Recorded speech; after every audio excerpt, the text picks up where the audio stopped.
સાવલીમાં પ્રાથમિક શિક્ષકોની cooperative credit સોસાયટીની 67મી સાધારણ સભા ભવ્ય રીતે યોજાઈ। વડોદરા જિલ્લાના સાવલીમાં પ્રાથમિક શિક્ષકોની એક ભવ્ય સભા યોજાઈ। દેસર અને સાવલી તાલુકાના પ્રાથમિક શિક્ષકોની કોઓપરેટિવ ક્રેડિટ સોસાયટી લિમિટેડની 67મી સાધારણ સભા હાઈસ્કૂલ પાછળ આવેલી સોસાયટીના પ્રાંગણમાં ઉજવાઈ। કાર્યક્રમની શરૂઆત 135 વિધાનસભા ક્ષેત્રના ધારાસભ્ય કેતનભાઈ ઇનામદાર અને તાલુકા શિક્ષણ અધિકારીએ દીપ પ્રાગટ્ય કરીને કરી હતી। સભાના સ્વાગત પ્રસંગે પ્રાથમિક શાળાની બાળાઓએ સુંદર સાંસ્કૃતિક નૃત્ય રજૂ કર્યું, જેને ઉપસ્થિત મહેમાનો અને શિક્ષકો તરફથી ખૂબ વખાણ મળ્યા। આગળ સોસાયટીના કાર્યકાળનો વાર્ષિક અહેવાલ રજૂ કરવામાં આવ્યો અને સભાસદોએ તેને સર્વાનુમતે મંજૂર કર્યો।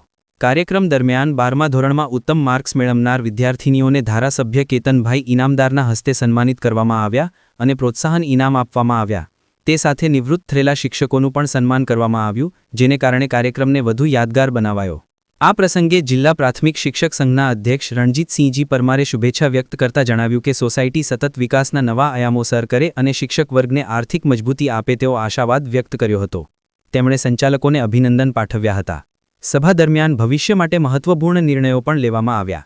સભ્યોનું માનવું હતું કે શિક્ષકોની આર્થિક પ્રગતિ માટે સોસાયટીનું કાર્ય અનોખું અને પ્રશંસનીય છે।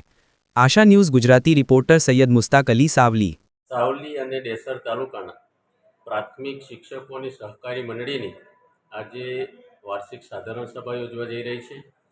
આ અગાઉ તારીખ 30ના રોજ વાર્ષિક સાધારણ સભા રાખવામાં આવી હતી, પરંતુ અતિશય ભારે વરસાદને કારણે મુલતવી રાખેલી સાધારણ સભા આજરોજ કરવા અમે જઈ રહ્યા છીએ। ત્યારે આ સાધારણ સભાની અંદર સમગ્ર વર્ષ દરમિયાન જે નાણાકીય લેવડ દેવડ થતી હોય એના હિસાબો દરેક સભાસદો સમક્ષ મૂકવામાં આવે છે અને દર વર્ષે અમે આ સાધારણ સભાની અંદરથી અમારી વચ્ચેથી જે નિવૃત્ત થતા હોય એ શિક્ષકોનું સન્માન કરવામાં આવે છે। એના સિવાય ખાસ કરીને જે અમારા શિક્ષક મિત્રો છે એમના બાળકો ધોરણ 10 અને 12મામાં જે ઉચ્ચ માર્ક્સ મેળવીને જે ઉત્તીર્ણ થાય છે એમનું પણ સન્માન કરવામાં આવે છે। વર્ષ દરમિયાન કોઈ કર્મચારી અમારામાંથી મૈયત થતા હોય તો 10 લાખ રૂપિયા જેવી માતબર રકમ આપીને એના પરિવારને મદદરૂપ થવા માટે અમારી ક્રેડિટ સોસાયટી પ્રયત્ન કરતી હોય છે। આમ અમારા શિક્ષક મિત્રોના સહકારથી અમારી મંડળી અવિરત પ્રગતિ કરતી રહી છે। રણજીતસિંહ પરમાર, પ્રમુખ, સાવલી દેસર તાલુકા ક્રેડિટ સોસાયટી।